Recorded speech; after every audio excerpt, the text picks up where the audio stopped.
अस्सलाम वालेकुम students. Previous lecture में जो भी मैंने आपको काम दिया था उम्मीद है कि आपने वो कर लिया होगा, सारा कुछ याद कर लिया होगा। आज है हमारा फिज़िक्स का लेक्चर नंबर 11A। हमने इसमें न्यू चैप्टर स्टार्ट करना है। न्यू चैप्टर का नाम है हमारे पास ज्योमेट्रिकल ऑप्टिक्स। ठीक है, हम लोग 2 चैप्टर्स कंप्लीट कर चुके हैं। ये हमारे पास जो है लास्ट चैप्टर है फर्स्ट टर्म का, ज्योमेट्रिकल ऑप्टिक्स। इसमें जो है फर्स्ट टॉपिक जो है वो है आपके पास reflection of light. Reflection of light का मतलब क्या है कि अगर लाइट जो है वो एक मीडियम से दूसरे मीडियम में जा रही हो और उसका कुछ हिस्सा जो है वो रिफ्लेक्ट कर जाए, मतलब बैक पहले मीडियम में चला जाए, तो हम उसको कहते हैं कि ये हमारे पास क्या हुआ है कि रिफ्लेक्शन हुई है।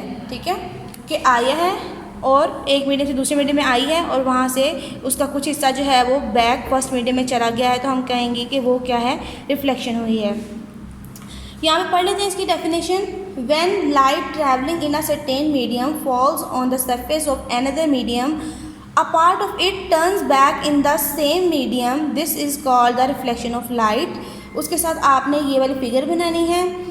इस वाली फिगर में आपके पास कुछ चीज़ें हैं, वो क्या है, एक है इंसिडेंट रे, एक है आपके पास रिफ्लेक्टेड रे। इंसिडेंट रे है वो वाली रे जो आ रही है, उसको हम कहते हैं कि वो है इंसिडेंट रे, और जो रे यहाँ से रिफ्लेक्ट हो रही है वो हमारे पास क्या है, रिफ्लेक्टेड रे है।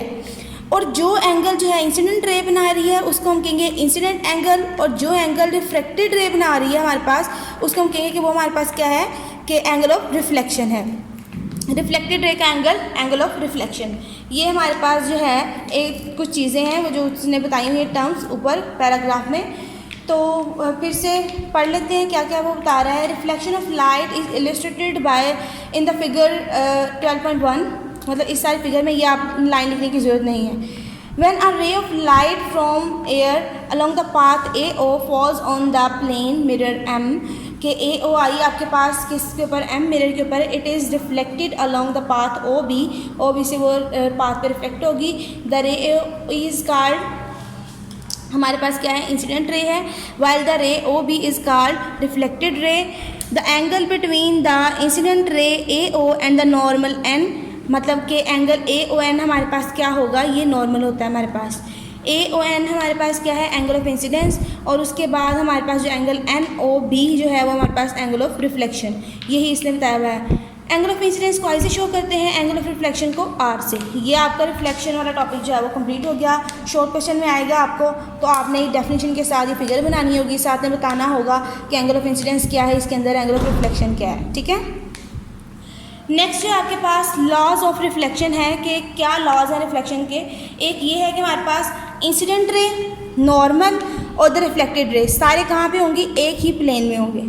ठीक है, तो फर्स्ट लॉ इसका क्या है, the incident ray, the normal and the reflected ray at the point of incidence all the lie in the same plane. दूसरा वाला आपके पास क्या है लॉ, कि एंगल ऑफ इंसिडेंस हमेशा एंगल ऑफ रिफ्लेक्शन के इक्वल आएगा। ये है दूसरा law. The angle of incidence is equal to the angle of reflection, I equals to R। अगला वाला टॉपिक है आपके पास टाइप्स ऑफ रिफ्लेक्शन। यहाँ पर कितनी टाइप्स है उसकी, 2 टाइप्स हैं। अगर आपको शॉर्ट क्वेश्चन आ जाए कि हमारे पास how many types of reflection, तो आपने कहना है there are 2 types of reflection, और उनके नाम लिख देंगे। एक है हमारे पास रेगुलर रिफ्लेक्शन, एक है हमारे पास इरेगुलर रिफ्लेक्शन। अब जो हमारे पास रेगुलर रिफ्लेक्शन है वो क्या है, अगर स्मूथ सरफेस से रिफ्लेक्शन हो और इस तरह से हो, मतलब एक पैटर्न के साथ चले, तो हम क्या कहते हैं कि वो क्या हमारे पास रेगुलर रिफ्लेक्शन है। और अगर रफ सरफेस, ये सरफेस रफ है ना, अगर रफ सरफेस से रिफ्लेक्शन होती है तो वो क्या करती है कि इधर उधर जो है वो रेज रिफ्लेक्ट हो जाती हैं, इसको हम कहते हैं कि ये हमारे पास क्या है, इरेगुलर रिफ्लेक्शन है। तो आपने इसकी प्रॉपर डेफिनेशन क्या लिखनी है रेगुलर रिफ्लेक्शन की। द रिफ्लेक्शन, ये आप लिख लें, यहाँ पर इन्होंने थोड़ा सा वर्डिंग नहीं सही, तो आप ये अपनी कॉपीज़ वगैरह पे कहीं पे भी लिख लें, निकालें कॉपीज़। रेगुलर रिफ्लेक्शन की डेफिनेशन लिखें, the reflection by smooth surface in which all the reflected rays the parallel to each other is called regular reflection. ठीक है, और उसके बाद आपने ये वाली फिगर बना देनी है। उसके बाद आपके पास आता है कि इरेगुलर रिफ्लेक्शन का, उसकी डेफिनेशन लिखें, the reflection by the rough surface in which all the reflected rays non parallel to each other is called irregular reflection. एक दफ़ा और रिपीट कर देती हूँ मैं, रेगुलर रिफ्लेक्शन क्या है आपके पास? The reflection by smooth surface in which all the reflected rays the parallel to each other is called regular reflection. और irregular reflection का देखें, the reflection by the rough surface in which all the reflected rays not parallel to each other is called irregular reflection. ठीक है, ये आपने उसका बता देना है और साथ में फिगर बना दीजिएगा।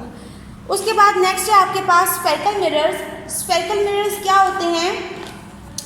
The kind we use generally made by severing of the piece of glass which is a part of shell of hollow sphere. अब जो है हमारे पास एक स्फेयर होता है, स्फेयर आपको पता है कि गोल, ये हमारे पास एक स्फेयर है गोल सा। इसमें क्या होता है कि उसके ऊपर पॉलिश या सिल्वरिंग जो कोटिंग करके जो हमारे पास मिरर बनता है उसको हम क्या कहते हैं कि स्फेरिकल मिरर है। ठीक है, और वो हमारे पास स्फेयर का पार्ट ही होता है। ये आपके पास स्फेरिकल मिरर की डेफिनेशन होगी। इसकी 2 टाइप्स हैं। एक है हमारे पास कि उसका आउटर जो है वो सरफेस जो है वो कोटेड होती है और एक ही इनर सरफेस जो है वो कोटेड होती है। उनकी टाइप्स है कि अगर इनर वाला होगा तो फिर वो हमारे पास कन्वेक्स मिरर हो जाएगा, अगर आउटर सरफेस कोटेड होगी तो हमारे पास वो क्या हो जाएगा? कनकेव मिरर हो जाएगा। ठीक है, उसके बाद आगे से कुछ टर्म्स हैं कि पोल क्या होता है, सेंटर ऑफ कर्वेचर, ये आपको डेफिनेशंस अलग अलग भी आ सकती हैं या फिर आपको यहाँ पे वो एक पूरा लॉन्ग भी दे सकता है कि ये डिफ़ाइन कर दो। ठीक है, तो अगर शॉर्ट में आएगा तो सिर्फ एक ही या 2 डेफिनेशन दे देगा, अगर लॉन्ग में आएगा तो काफ़ी सारी ये सारी टर्म्स दे देगा कि ये सारी टर्म्स जो है वो डिफ़ाइन कर दो। स्टार्ट करते हैं। सबसे पहले स्फेरिकल मिरर की definition, a mirror whose polish reflecting surface is a part of hollow sphere of glass और plastic is called a spherical mirror. इसको हम क्या कहते हैं? Spherical mirror. यहाँ से यहाँ तक इसकी जो है स्फेरिकल मिरर की डेफिनेशन है। नेक्स्ट हमारे पास, in a spherical mirror one of 2 curved surface is coated with a thin layer of silver followed by a coating of red lead oxide paint। 10 मतलब किससे पेंट किया जाता है वो बता रहा है। उसके बाद जो है आप ये लिखने की ज़रूरत नहीं है, अगर आपको लॉन्ग आ जाता है तब आप लिखें, शॉर्ट में तो लिखने की ज़रूरत नहीं है। शॉर्ट में तो सिर्फ आपको डेफिनेशन ही देनी होती है, साथ में आपने फिगर बनानी होती है। Thus, one side of the spherical mirror is opaque and the other side is highly polished reflecting surface. Depending upon the nature of the reflecting surface, there are 2 types. अब 2 टाइप्स है mirror की, वो हमारे पास क्या है? एक है कनकेव मिरर, एक है हमारे पास कन्वेक्स मिरर। कनकेव मिरर क्या होता है हमारे पास? A spherical mirror whose inner curved surface is reflecting is called a concave mirror. In concave mirror, the size of the real image can be formed by a concave mirror. The size of the image depends upon the position of the object. अब इसमें क्या है? Position of object पे depend करता है और इसमें से कौन सा इमेज बनता है? वर्चुअल इमेज बन जाता है और रियल इमेज दोनों बन जाते हैं। ठीक है, उसके बाद हमारे पास क्या है? कन्वेक्स मिरर की आ जाता है। कन्वेक्स मिरर क्या होता है कि a spherical mirror whose outer curve surface is reflecting is called convex mirror. In convex mirror the size of the image is always smaller than the object. ये हमारे पास कहाँ से था? पोजीशन ऑफ ऑब्जेक्ट से फाइंड आउट कर सकते थे। इसमें क्या है कन्वेक्स मिरर में कि जितना जो है वो इमेज ऑब्जेक्ट बड़ा होगा उसका इमेज जो है वो छोटा हो जाएगा।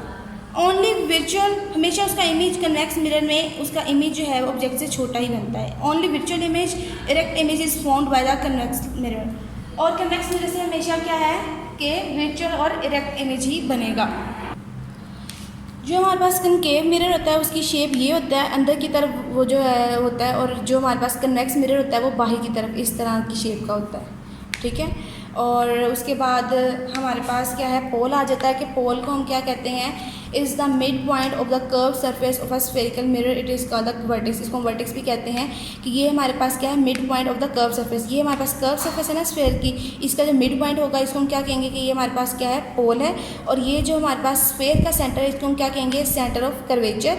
इसकी डेफिनेशन क्या है? अ spherical mirror is a part of a sphere, the centre of this sphere is called centre of curvature. इस स्फेयर का जो सेंटर है इसको हम कहेंगे सेंटर ऑफ कर्वेचर। उसके बाद रेडियस की बात आ जाती है, तो सेंटर ऑफ कर्वेचर से जो है उसकी बाउंड्री तक का डिस्टेंस वैसे ही है। रेडियस की डेफिनेशन जो हम मैथ्स में पढ़ते हैं कि यहाँ से बाउंड्री तक का डिस्टेंस हमारे पास रेडियस हो जाता है। पढ़ लेते हैं। It is the radius of the sphere of which the spherical mirror is a part. Spherical mirror उसका पार्ट होगा। उसके बाद आ जाता है आपके पास प्रिंसिपल एक्सिस।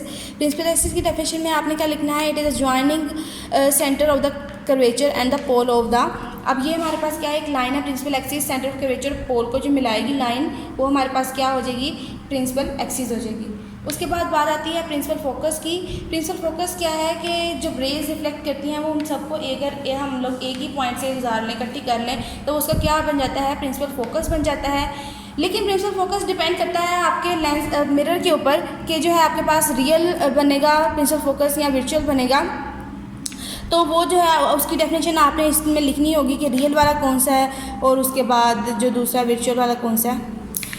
हमारे पास क्या है, सबसे पहले इसकी प्रिंसिपल फोकस की डेफिनेशन लिखें। After reflection from a concave mirror, rays of light parallel to the principal axis converging to the point, this point is called the principal focus. ये आपके पास मिरर का प्रिंसिपल फोकस की definition होगी। उसके बाद आप बताएंगे कि रियल फोकस क्या है, रियल फोकस की हेडिंग देंगे, आगे से उसकी टाइप्स भी आ जाती है ना। Concave mirror are also called the converging mirror. Concave mirror को हमेशा कन्वर्जिंग मिरर इसलिए कहते हैं क्योंकि वो सारी रेज को एक जगह पे इकट्ठी कर लेता है, कन्वर्ज कर लेता है। Since rays actually pass through this point, तो रेज क्या है उसी पॉइंट में से गुजरती हैं, तो हम क्या कहते हैं कि ये हमारे पास फोकस क्या बना है, रियल फोकस बना है। इसका ये भी है कि यहाँ पर ये देखें, ये हमारे पास क्या है कि कनकेव मिरर है, सारी की सारी रिफ्लेक्ट होके लाइंस जो थी, रेज जो है थी, वो एक ही पॉइंट पे जमा होगी जो फोकस वाला पॉइंट था। तो इसका जो फोकस है वो हमारे पास क्या है कि जो मिरर है उसके सामने बनता है, इसलिए हम क्या कहते हैं इसका ये रियल फोकस है। और जो कन्वेक्स मिरर का होता है वो मिरर के पीछे बनता है फोकस पॉइंट, तो इसलिए हम क्या कहते हैं कि उसका वर्चुअल या फोकस है या इमेजिनरी है। In the case of the concave mirror, rays parallel to the principal axis after reflection appear to come from a point F situated behind the mirror, उसके मिरर के पीछे था। In other words, rays of the light appear to diverge from F, this point is called the principal focus of the convex mirror. Convex mirror are also called the diverging mirror. अब convex mirror को हम जो है diverging mirror भी कहते हैं, वो इसलिए कहते हैं क्योंकि वो रेज क्या हैं डाइवर्ज हो जाती हैं, उनका फोकस एक जगह पे नहीं होता, एक ही पॉइंट में से वो रेज नहीं गुजरती, फैल जाती हैं।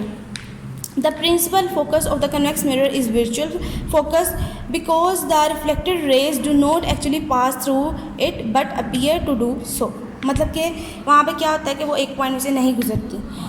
इसमें आपने सिर्फ इसकी डेफिनेशन लिखनी है प्रिंसिपल फोकस की, उसके बाद आपने रियल फोकस और वर्चुअल फोकस की डेफिनेशन लिख लेनी है कि हमारे पास क्या है, कनकेव मिरर का रियल फोकस होता है और रेज जो है वो इस पॉइंट में से गुजरती हैं, इसलिए इसको रियल फोकस कहते हैं। उसके बाद आपने इसका लिख देना है वर्चुअल फोकस का, वो आपके पास कन्वेक्स मिरर का होता है की वजह से होता है, और रेज जो है वो एक पॉइंट से नहीं गुजरती, इसलिए हम उसके फोकस को कन्वेक्स वो वर्चुअल फोकस कहते हैं। ठीक है, ये बस आपने यही डेफिनेशन लिखनी है। उसके बाद आपके पास आ जाता है जी फोकल लेंथ। फोकल लेंथ आपके पास क्या है, डिस्टेंस है बिटवीन पोल और उसके बाद प्रिंसिपल फोकस। पोल और प्रिंसिपल फोकस के दरमियान का जो डिस्टेंस है वो आपके पास क्या होगा कि वो आपका फोकल लेंथ होगा। फर्स्ट करें ये है उसका फोकस पॉइंट, और यहाँ पे ये जो उसका कर्व सरफेस का जो सेंटर था उसको हम पोल कहा था, यहाँ से यहाँ तक के डिस्टेंस को हम क्या कहेंगे कि उसकी क्या है, फोकल लेंथ है। और फोकल लेंथ हमेशा क्या है, r/2 के इक्वल होती है। It is a distance from the pole to the principal focus measured along the principal axis. The focal length is related to the radius of the curvature by f equals to r/2. This means that as the radius of the curvature is reduced, so too is the focal length of the reflecting surface. तो इसकी जो थी आपके पास focal length भी reduce करेगी। अब ये जो है आपका टॉपिक को सारी टर्म्स आपने पढ़ ली। उसके बाद कैरेक्टरिस्टिक्स बताता है कि कन्वेक्स मिरर की क्या कैरेक्टरिस्टिक्स हैं और कनकेव मिरर की, ये अलग से शॉर्ट क्वेश्चन आ सकता है आपको। इन डेफिनेशंस में से या तो आपको प्रिंसिपल फोकस अलग से डेफिनेशन आएगा या फोकल लेंथ की डेफिनेशन अलग से 2 नंबर की दे देगा। लेकिन आपके पास अगर वो कहता है कि लॉन्ग क्वेश्चन, तो आपको ये काफ़ी सारी टर्म्स दे देगा कि concave mirror convex mirror difference find out करो और उसके बाद ये वाली टर्म्स जो है डिफाइन कर दो। तो आपने फिगर के साथ ये वाली टर्म्स डिफाइन करनी, फोकल लेंथ वाली और जो है प्रिंसिपल फोकस वाली। ठीक है, आगे कैरेक्टरिस्टिक्स पढ़ लेते हैं। कैरेक्टरिस्टिक्स क्या है इसकी कन्वेक्स मिरर की कि the focus lies behind the mirror. Convex mirror का फोकस कहाँ होता है, मिरर के पीछे होता है, और यहाँ पे क्या है कि in front of the mirror. और कनकेव मिरर का फोकस क्या होता है, उसके मिरर के बिल्कुल सामने होता है। ये आपने इसकी कैरेक्टरिस्टिक है कन्वेक्स की और कनकेव की। उसके बाद क्या है, कन्वेक्स मिरर से जो इमेज बनता है वो कैसा होता है, the focus is visual as the rays of the light after reflection appear to come from the focus. कि वो कहाँ पे आती हैं कि फोकस से आती हैं। यहाँ पर ये देखें रिफ्लेक्ट हो गई, तो हमने इसका फोकस खुद बनाया होता है, ये सारी रिफ्लेक्ट हो जाती हैं, डाइवर्ज हो जाती हैं, तो इसका फोकस हम खुद लेते हैं। और इसका हमारे पास क्या आता है, the focus is real as the rays of the light after reflection converge at the focus. कि वो सारी की सारी रिफ्लेक्शन के बाद खुद ही कन्वर्ज हो जाती हैं, और यहाँ पर हमें उसका पीछे लेना पड़ता है, खुद फोकस बढ़ाकर हम खुद लेते हैं कि इसका फोकस यहाँ आ रहा है। ये इसकी कैरेक्टरिस्टिक्स है। उसके बाद है reflection of light by spherical mirrors, की किस तरह से होती है। जिस तरह से प्लेन स्फेयर में होती है उस तरह से हमारे पास क्या होती है कि स्फेरिकल मिरर में भी रिफ्लेक्शन होती है, ठीक है।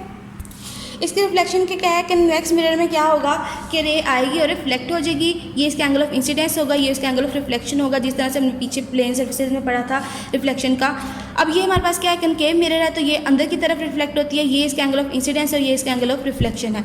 ये कन्वेक्स मिरर का बाहर की तरफ होगा और कनकेव मिरर का अंदर की तरफ। उसके बाद जो है आपके पास आप किस तरह से फाइंड आउट करेंगे, ठीक है, कि उसका इमेज कौन सा रियल बन रहा है, इमेजिनरी बन रहा है, वर्चुअल बन रहा है, रेक्ट बन रहा है, साइज़ क्या है इमेज का, ये सारा कुछ हम मैयर तो कर सकते हैं, लेकिन एक फार्मूला दिया है कि फार्मूले से आप जो है वैल्यूज़ लगाएं और बस आपके पास वो निकल आएगा कि उसकी नेचर क्या है।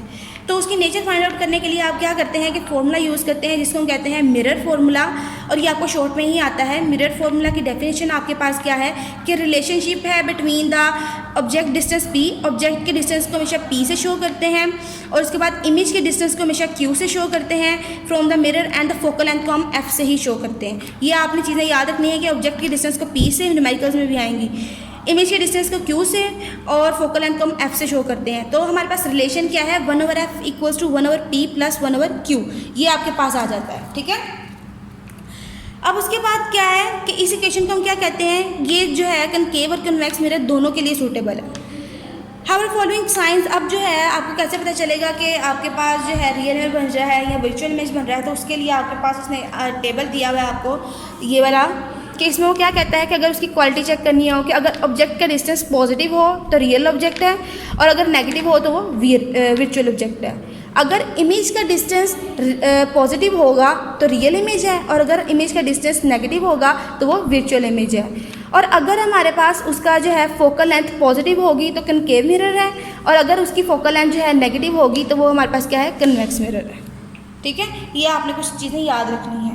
ये न्यूमेरिकल्स में भी आएगा, ये आपको शॉर्ट आएगा। कितने शॉर्ट हो गए इसमें, एक ये वाला आपका शॉर्ट हो गया, लॉज ऑफ रिफ्लेक्शन वाला शॉर्ट हो गया। लॉन्ग में मैंने आपको बता दिया कि वो सारी डेफिनेशंस दे सकता है, या फिर उनमें से कोई एक शॉर्ट दे देगा आपको, ठीक है।